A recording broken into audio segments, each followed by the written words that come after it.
Hello friends, Roy here with Lifetime. On this channel I share my take on life and on the times that we live in. Today I want to read some more from my book, Severe Weather Ahead. Okay, this is chapter 9. John had risked a lot entering Harvey Enterprises' main office. Everything went right until it didn't.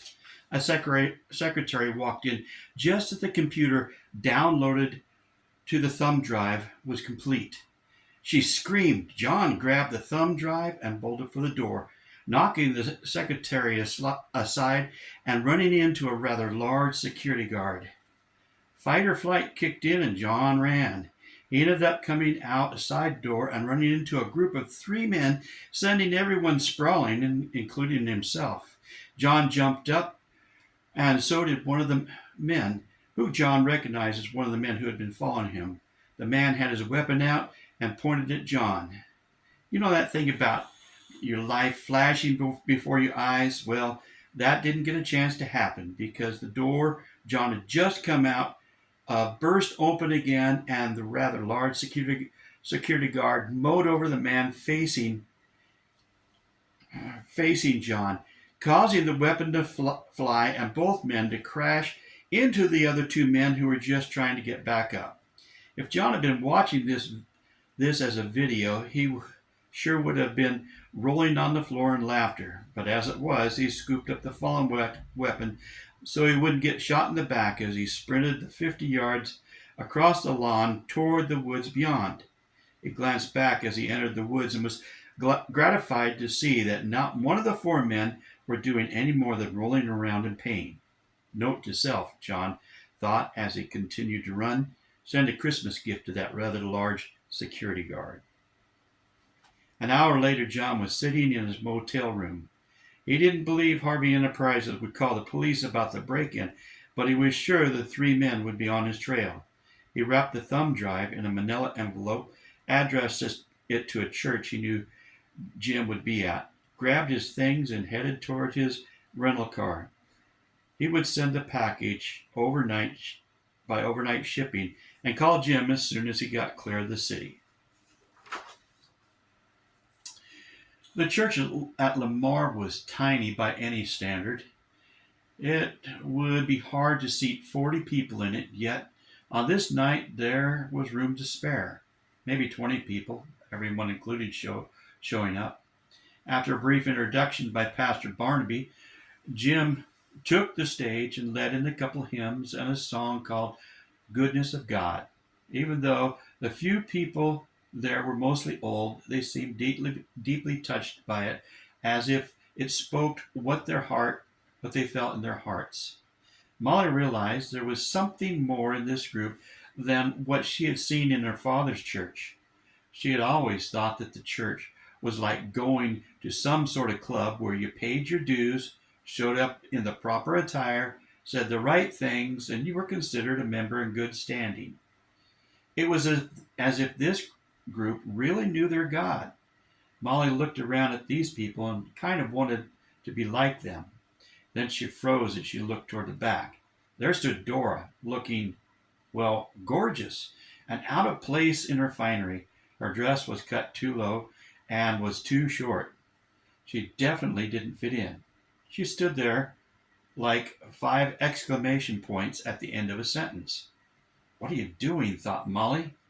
Dora gave her a sweet smile and turned her attention back to the front of the church.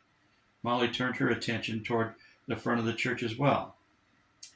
Friends, I'm not going to beat around the bush tonight, Harley began. I believe this needs to be heard. Harley paused as if he was about to plunge into a pack of hungry lions. I'm going to tell you what I believe is happening and is about to happen in our world. I'm using the Bible and current events as my reference points. Molly glanced back and saw that Dora had taken a seat on the back row beside an elderly couple. The gray-haired woman reached over and put a hand on Dora's arm and smiled sweetly at her. Molly was sure that was not what Dora had expected, and Molly thought, that's not what I expected either. This could be an interesting night. We all have seen many things about the goings on in the Middle East this last year, Harley began. We see how Israel, along with help from the United States, is overcoming the vast odds against her. Harley paused. Yet, there is not much peace in our world.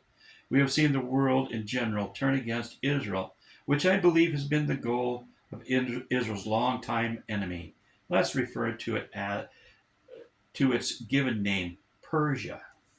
Yet, the real enemy is Satan, who is seeking to destroy Israel, destroy all the Jewish race, so that God cannot keep his promise to Abraham, and thus, in Satan's mind, succeed in destroying God because of the oath God swore to Abraham.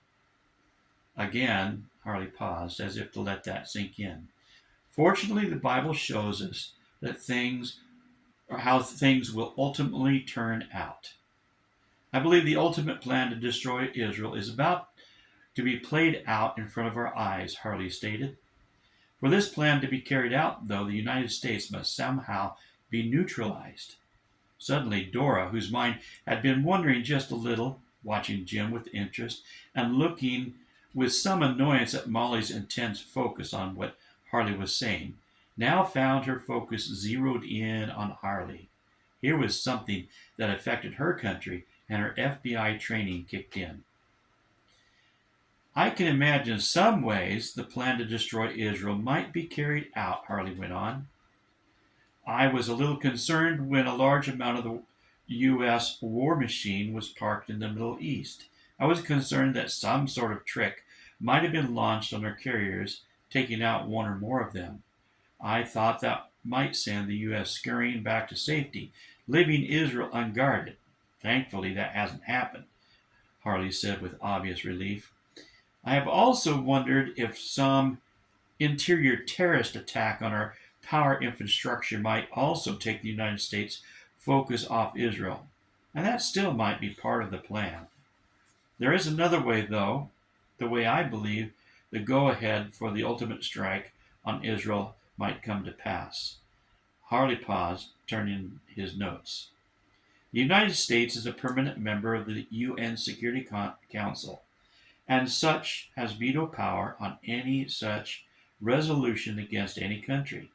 Some time back, I heard that there had been 94 resolutions against Israel, and all of which the United States had vetoed.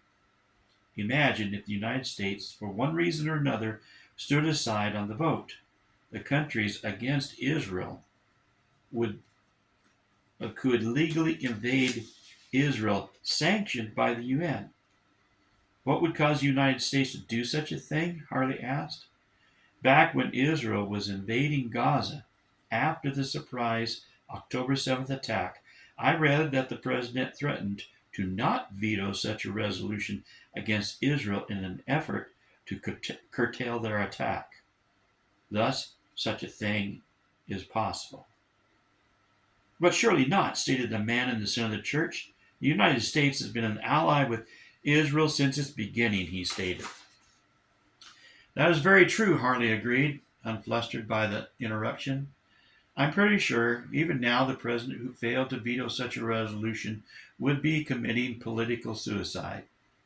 I believe if such happens, it will be because the United States is forced into it. How could the U.S. be forced into such a thing? Doris spoke up from the back. Jim, who had been watching the reactions of the people in the building to what Harley was sharing, focused on Dora. She did not shift her eyes from Harley. Jim also noticed a startled reaction from Molly. It seemed a little odd, but Jim didn't have time to think about it because Harley continued on. There are ways I cannot imagine, but there's one I can, Harley responded. Back in the Bible, book of Isaiah, there's a prophecy about the fall of Damascus. Chapter 17 says, See, Damascus will no longer be a city, but will become a heap of ruins. The last verse in the chapter says, In the evening, sudden terror, before the morning, they will be gone. This has led many to believe that Damascus will be suddenly and totally destroyed. Harley paused and looked over the audience.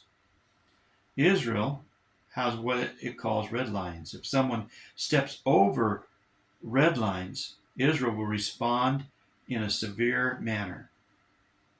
Some time back, there was a possibility that chemical weapons might have been used on Israeli citizens. That raised a real ruckus, if I remember correctly, Harley stated. Suppose someone from Damascus began launching rockets containing nerve gas or such into Israel. It would not be a surprise if Israel would strike back fiercely.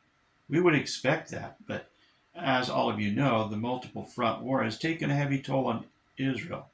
It would be conceivable that Israel might use a nuke to put an end to any attacks from Damascus to save its citizens, Harley suggested. There were many frowns and shaking of heads. Jim noticed that Dora seemed to be in deep thought, as if weighing such a possibility. Harley continued, "You've all probably watched a Matlock crime movie, or many such movies, where a person has threatened someone's life, and that very night that threatened person is found dead, and the evidence points to the one doing the threatening. Suppose someone really wanted to make Israel look guilty of such a crime that not even the United States could stand with them," Harley speculated. "It is conceivable that such a situation could be orchestrated. Bear in mind that this is only a possible way that could be cleared to attack Israel and further discredit the United States." There was enough back and forth conversation circulating around the room that Harley felt it time to close the service for the night and let people think about what he had said. He asked Jim to come and close the service with a song. Jim used one of his songs called "Sing Praise." It went like this: "God is our refuge, God is our strength, always there in any trouble. We will not fear. We sing praises to our God, praises to our King, praises to the one who loves us more than life itself. Sing praises to our Jesus, sing praises." The second verse continued: "We will not fear when the earth crumbles away, when the sea swallows the mountains, still we will not fear. We'll sing praises to our God, praises to our King, praises to the one who loves us more than life itself. Sing praises to our Jesus, sing praises." "A man came in here a few minutes ago to send a small package," the grim-looking man asked the clerk across the counter. "Tell me where and to whom it was sent." Without looking up, the clerk replied, "Sir, I cannot give out that information." The clerk suddenly found himself laying across the counter, staring at the man before him. He noticed two other men behind him. "You will give us the information we want, or you'll spend much time in the hospital," the man demanded. "Do you understand?" The wide-eyed clerk nodded vigorously. At that time, one of the men vaulted over the counter, and the clerk was lowered back to the floor. With shaky hands, he examined his records. "Here's the information you wanted, but the package went out on the truck a few minutes ago," the shaking clerk said. 2 minutes later, the three men exited the building, leaving a very shaken, bound, and gagged clerk.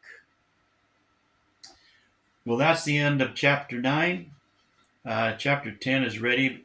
I'll try to record it in a couple days. Hope you enjoyed this. Blessings.